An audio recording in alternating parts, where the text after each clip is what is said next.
On Tyranny is a book that I think is very important that everyone reads and understands. It distills down 20 lessons to fight fascism from the 20th century. Defend institutions. It is institutions that help us to preserve decency. They need our help as well. Do not speak of our institutions unless you make them yours by acting on their behalf. Institutions do not protect themselves. They fall one after another unless each is defended from the beginning. So choose an institution you care about. A court, a newspaper, a law, a labor union, and take its side. We tend to assume that institutions will automatically maintain themselves against even the most direct attacks. This was the very mistake that some German Jews made about Hitler and the Nazis after they had formed a government. On February 2nd, 1933, for example, a leading newspaper for German Jews published an editorial expressing this mislaid trust. We do not subscribe to the view that Mr. Hitler and his friends, now finally in possession of the power they have so long desired, will implement the proposals circulating in Nazi newspapers. They will not suddenly deprive German Jews of their constitutional rights, nor enclose them in ghettos, nor subject them to jealous and murderous impulses of the mob. They cannot do this because a number of crucial factors hold powers in check, and they clearly don't want to go down that road.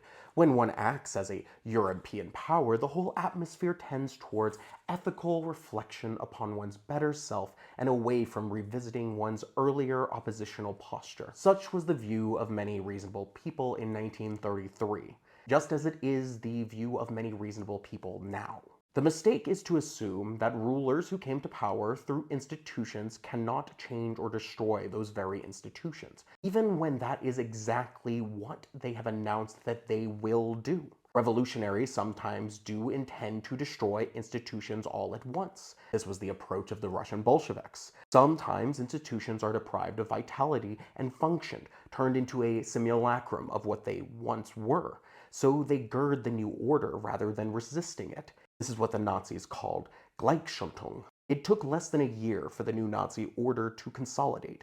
By the end of 1933, Germany had become a one-party state, in which all major institutions had been humbled. That November, German authorities held parliamentary elections without opposition, and a referendum on an issue where the correct answer was known, to confirm the new order. Some German Jews voted as the Nazi leaders wanted them to, in hope that this gesture of loyalty would bind the new system to them.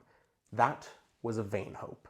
Now do me a favor, because the new TikTok algorithm is really hurting anti-fascist content, so please give this a boost. Thank you.